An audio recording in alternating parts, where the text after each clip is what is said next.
paz de Cristo esteja com cada um de nós aqui. Amém. Vamos orar. Peço ao Senhor que abençoe todos nós neste momento, para que possamos ser edificados e instruídos na sua palavra. Em nome de Jesus pedimos. Amém. Amém. O assunto que foi me dado é o servo de Deus como obreiro e a sua atuação na igreja, especificamente na disposição para servir, a iniciativa para servir e o conhecimento para servir. Então vamos pensar nestas três coisas, nestes momentos. Eu acho que são três coisas importantes, essenciais para obreiros que querem servir o Senhor na igreja. Quando eu penso em disposição, o que vem à minha mente é o exemplo do profeta Isaías, o que nós lemos sobre ele em capítulo 6 do livro, que num ano muito difícil, crítico da sua vida, o rei do país morreu, o exército do inimigo, a Síria, estava chegando no horizonte, houve um tempo de dificuldade, ele estava sem dúvida preocupado, e ele recebeu uma visão, viu Deus sentado no seu trono no céu. E quando ele viu Deus em toda a sua glória no céu, a reação dele era de sentir indigno. Ele disse: ai de mim, eu sou pecador, um homem de lábios impuros. Ai de mim, ele sentiu isso, mas Deus não quer que os seus servos andem com consciência pesada, complexo de culpa, com sentimento derrotado, indigno. Então ele mandou uma purificação para dizer a Isaías que foi purificado dos seus pecados. Então Isaías, vendo a glória de Deus, percebendo a sua própria indignidade como pecador, recebendo de Deus o perdão, então ele estava pronto para servir. E a próxima cena, em Isaías capítulo 6, o profeta ouviu uma conversa no céu. Depois disto, ouvi a voz do Senhor que dizia: a quem enviarei? E quem há de ir por nós? Isaías respondeu: eis-me aqui, envia-me a mim. Ele não sabia para onde iria. Ele não sabia para que iria. Mas ele só se colocou à completa disposição para fazer qualquer coisa, para aceitar qualquer missão, para fazer qualquer serviço que o Senhor queria dele. Porque ele agora era grato. Agora ele queria ajudar, ele queria obedecer, queria servir. Ele se colocou à disposição, ele tinha disponibilidade. Nós precisamos disto na igreja. Nós precisamos nos consagrar tão completamente como Isaías fez. Isaías não pediu os termos, ele não sabia para onde, o que faria, mas ele estava pronto para fazer o que Deus queria que ele fizesse. Ele levantou a mão. Nós precisamos aprender a orar como Isaías orava. E assim, quando nós oramos assim, e quando nós temos a mesma disposição, nós oramos com mãos levantadas. Senhor, mande alguém para pregar aos perdidos. Eis-me aqui, envia a mim. Estou pronto. Senhor, dê-nos famílias fortes, para que tenhamos igrejas fortes. Eis-me aqui, envia a mim. Senhor, ajude os necessitados. Mão levantada. Eis-me aqui, deixe-me ajudar os necessitados. Senhor, abençoe ao nosso país com paz e justiça. Eis-me aqui, envia a mim. Deixe-me praticar a justiça, deixe-me promover a paz. Senhor, mande alguém para ensinar na escola dominical. mão levantado. A gente precisa orar assim. Senhor, mande alguém visitar o irmão afastado da igreja. Senhor, mande alguém para cantar com mais fervor nas reuniões. Senhor, mande alguém falar com aquele visitante na reunião hoje. Senhor, mande alguém para escrever ao casal da igreja que se mudou para outra cidade. Senhor, mande alguém para limpar as mesas depois da refeição. Senhor, mande alguém para ser um exemplo em oração. Eis-me aqui, envia a mim, deixe-me servir. Esta era a atitude de Isaías. Isto é disponibilidade.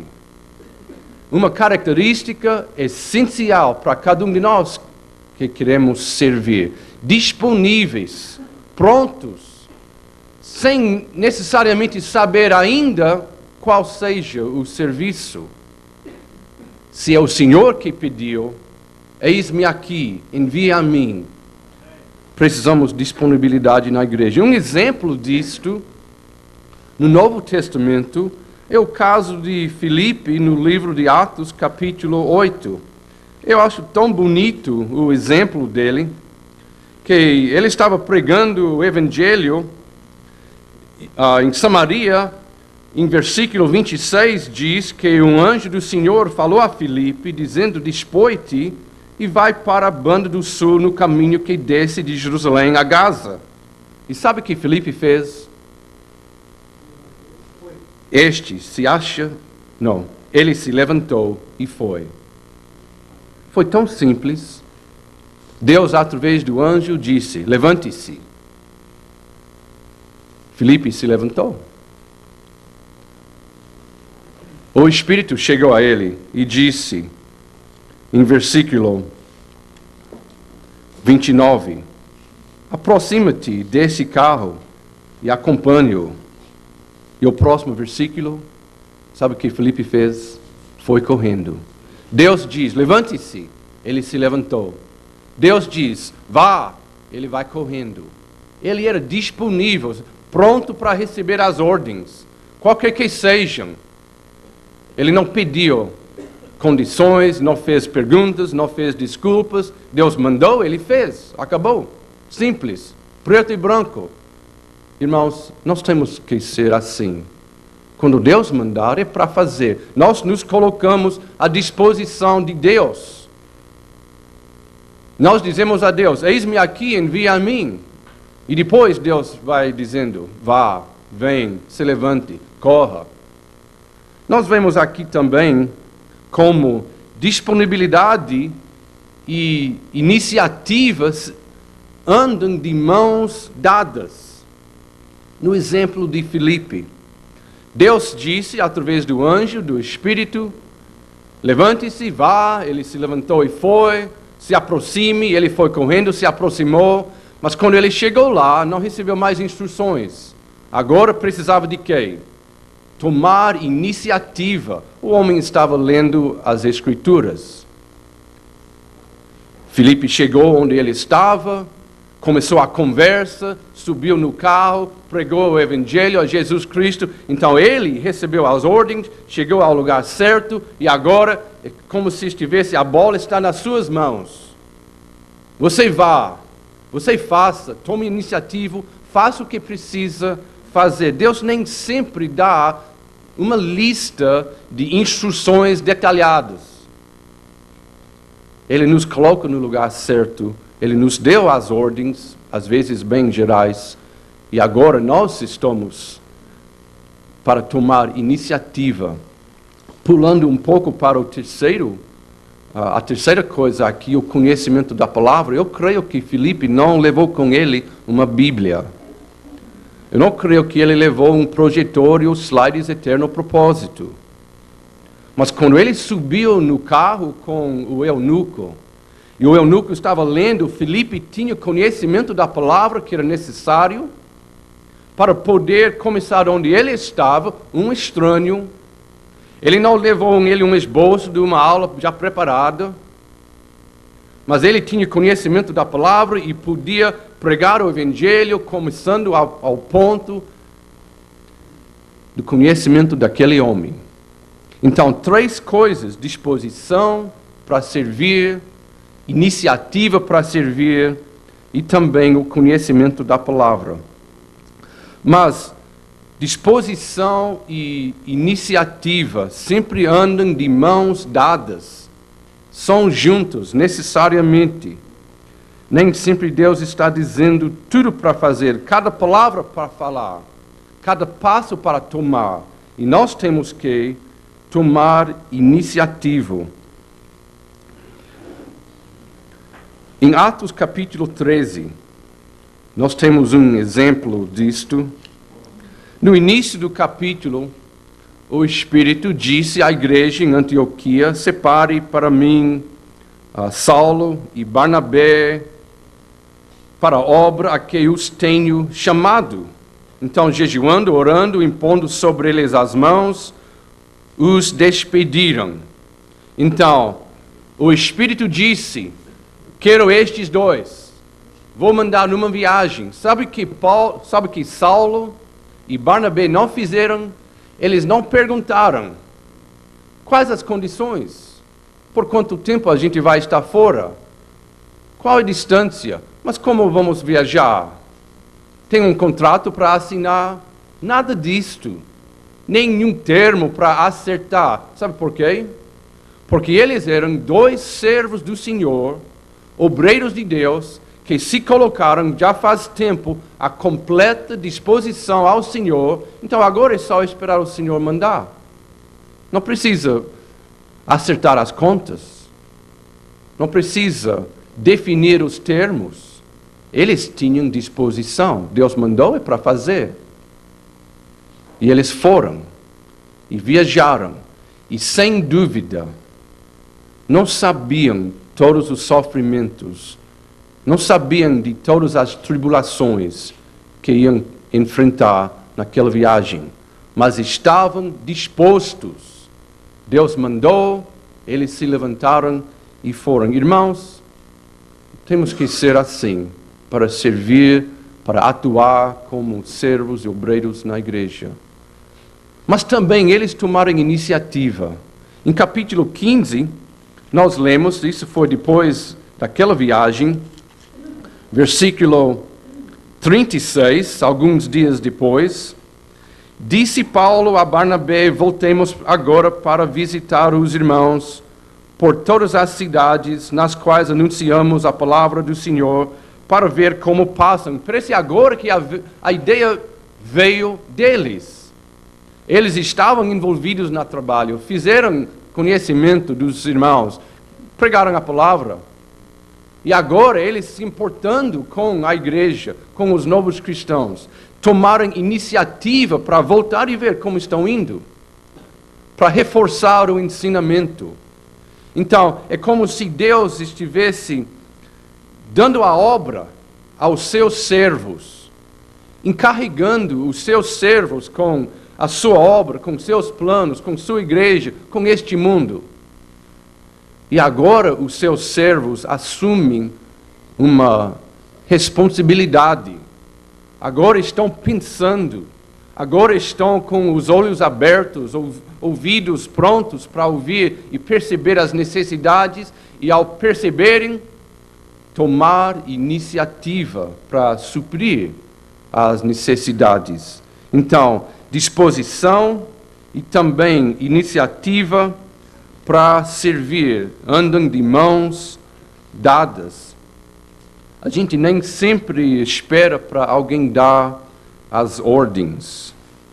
Eu fui chamado pelo Senhor para ser um mordomo. Você também. Nós somos administradores. Eu creio que a parábola dos reais, em Mateus capítulo 25, ensina isto. Talvez na sua Bíblia fala a parábola dos talentos. Na minha Bíblia é a parábola dos reais, não é? Porque esta é a moeda de hoje em dia. Mas isto ensina que o servo do Senhor é o administrador. Deus, que é o dono de tudo, encarregou, confiou a sua obra, os seus interesses, os seus bens, a sua igreja, o mundo, os perdidos. Ele confiou tudo que é dele nas mãos dos seus servos, dos seus mordomos. Este homem em Mateus capítulo 25, como o nosso Deus, também não deu uma lista de ordens detalhadas, especificando especificamente todo o passo para tomar, como aplicar, mas eles conheciam o Senhor, sabiam que Ele queria lucro, sabia que eles queriam que aplicassem o dinheiro, e a gente sabe disto também. Então eles tinham a responsabilidade de tomar iniciativa para fazer o que eles pensavam que o Senhor faria com seus bens, porque os bens do Senhor estão nas suas mãos. Nós nos encontramos exatamente nesta situação. Deus nos confiou os seus bens, e Ele quer de nós iniciativa para cuidar das suas coisas, como Ele faria. E nós conhecemos o Senhor. A gente tem uma ideia de que o que Ele quer. E nós temos que nos movimentar, temos que agir, tomar iniciativa para cuidar das coisas como administradores fiéis, como mordomos fiéis. Na igreja, cada membro tem um dom. Eu creio que a Bíblia ensina que os dons não são talentos, os dons são funções. Romanos capítulo 12, eu acho que ensina isso, em termos bem claros. Ele diz em Romanos capítulo 12, versículo 4 ou 3, porque pela graça que me foi dada, digo a cada um dentre vós, que não pense de si mesmo além do que convém, antes pense com moderação, segundo a medida da fé que Deus repartiu a cada um. Porque assim como num só corpo temos muitos membros, mas nem todos os membros têm a mesma função, assim também nós, conquanto muitos, somos um só corpo em Cristo e membros uns dos outros, tendo, porém, diferentes dons. Ele diz, nós somos todos membros, a cada um foi dado um dom, uma função. Nem todo mundo tem a mesma função, nem todo mundo tem o mesmo dom, mas cada um tem. A cada irmão em Cristo, a cada irmã em Cristo, foi dado pelo Senhor uma função, uma responsabilidade. Cabe a nós agora agir, usar, agilizar, tomar iniciativa, trabalhar e servir, conforme o Senhor tem nos dado. Todo corpo, todo membro do corpo tem que servir. Todo cristão é chamado para ser um servo. Ninguém está excluído. Eu sei que a Bíblia ensina sobre servos especiais, ou pelo menos especialmente qualificados. Mas todo cristão é um servo chamado para servir, exercendo a sua função que foi dado pelo Senhor. Pode ser velho ou jovem, homem ou mulher, casado ou solteiro, maduro ou imaturo, de caráter bom ou com defeitos de caráter. Não existe nenhum membro que deve ser marginalizado.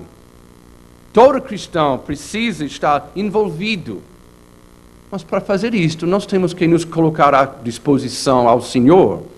E temos que reconhecer o que o Senhor quer que eu faça. E temos que tomar iniciativa para fazer. Não estar sempre esperando alguém mandar. Joe, faça isso. Joe, vá para lá. Joe, ensine esta aula. Joe, sirva a esta pessoa. Joe, não. Já recebemos as ordens. Já somos servos do Senhor. Cabe a nós tomar iniciativa e servir na casa do Senhor.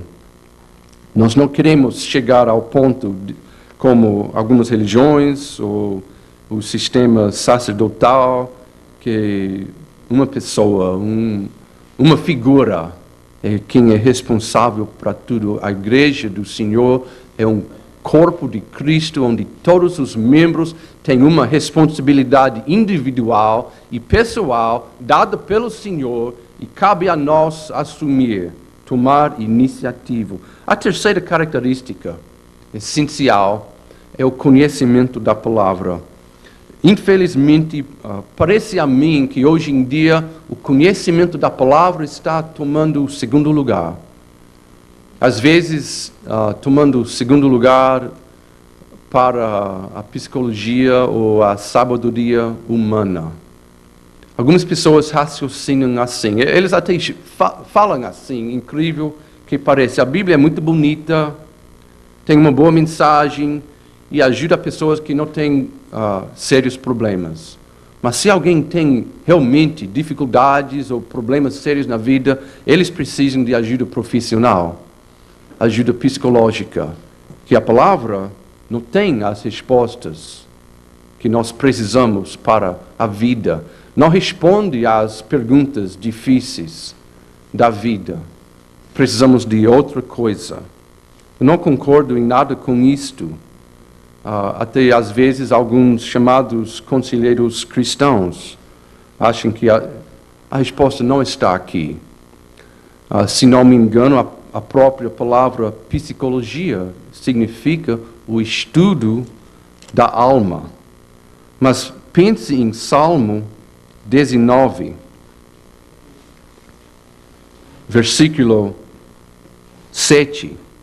Irmãos, nós temos que decidir se acreditamos isto ou não.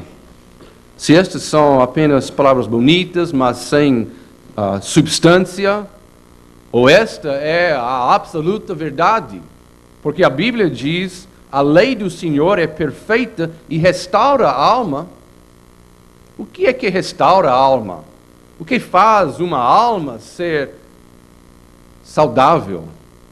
O que recupera uma alma ferida, danificada? A lei do Senhor é perfeita e restaura a alma.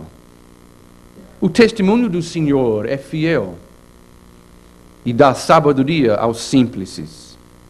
Os preceitos do Senhor são retos e alegram o coração. O mandamento do Senhor é puro, ilumina os olhos. O temor do Senhor é límpido e permanece para sempre. Os juízos do Senhor são verdadeiros e todos igualmente justos. São mais desejáveis do que ouro, mais do que muito ouro depurado, e são mais doces do que o mel e o destilado dos favos. Além disso, por eles se admoesta o teu servo, em os guardar a grande recompensa. Eu creio nisto, eu acho que isto é a verdade. Quer dizer o quê? Aquilo que o ser humano precisa para ter uma alma saudável, para curar os feridos emocionais, espirituais, é a própria palavra. O nosso Salvador, que é suficiente em tudo, nos deu tudo que precisamos para viver nesta vida, para resolver os problemas. Ele responde às perguntas que precisam ser respondidas. Está aqui na palavra. E isso, cada dia que passa, fica mais real para mim. Alguns anos atrás, eu comecei a trabalhar com famílias, fazendo encontros de famílias. E eu percebi como Deus valoriza a família, por exemplo. É tão importante para Ele o casamento, criação de filhos. A família é sagrada. E eu comecei a me perguntar, se a família é tão importante para Deus, por que a Bíblia fala tão pouca coisa sobre família? É pouca coisa. As instruções para casais, é pouquinho aqui. E por que isso é tão importante? E eu acho que a resposta é óbvia. Porque as mesmas instruções para a vida cristã, as instruções para a vida cristã são as mesmas que precisamos para a família. E todo e qualquer relacionamento. Só aplicamos talvez detalhes diferentes. A palavra é suficiente, a palavra que nós precisamos, a palavra tem as respostas. Então nós precisamos conhecer o quê? A psicologia? Nada mal, eu tenho um filho que se formou em psicologia, outro está estudando, não estou contra. Mas a lei do Senhor restaura a alma. A Bíblia em 2 Timóteo, capítulo 3, 16, toda a Escritura é inspirada por Deus e útil para o ensino, para a repreensão, para a correção, para a educação na justiça, a fim de que o homem de Deus seja perfeito e perfeitamente habilitado para toda boa obra. Acreditamos ou não? Realmente é suficiente a palavra de Deus para nos fazer o que devemos fazer, para nos equipar para toda boa obra, para que nós sejamos perfeitos? Eu penso em Jesus Cristo. Bem, eu não conheço ninguém mais saudável emocionalmente, espiritualmente, mentalmente que Ele.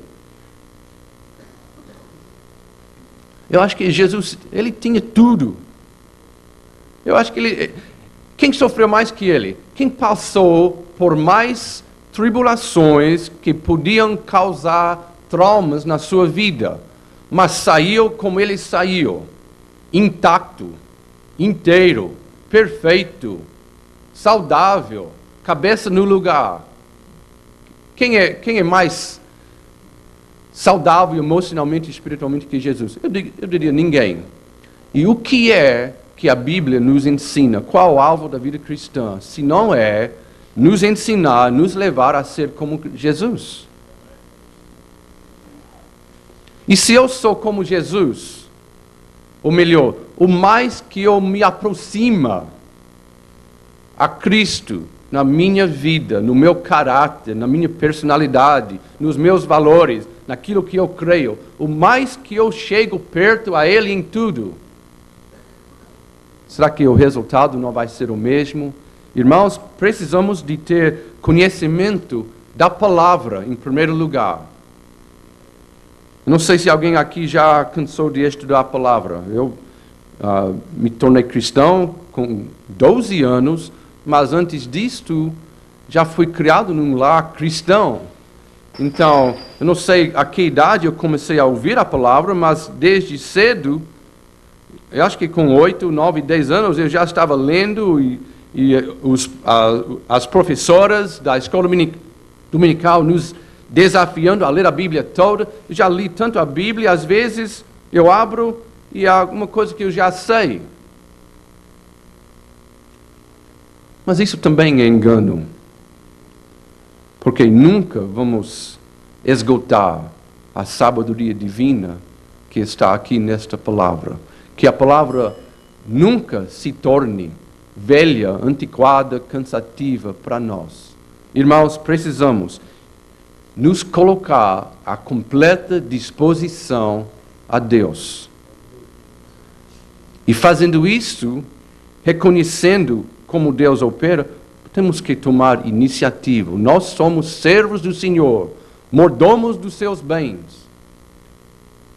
E o nosso ferramenta é o próprio conhecimento da palavra. Eu não terminei, mas eu vou terminar, porque eu sabia que não ia terminar. Então eu fiz algumas cópias sobre um esboço com muitas informações sobre a perfeita suficiência da palavra.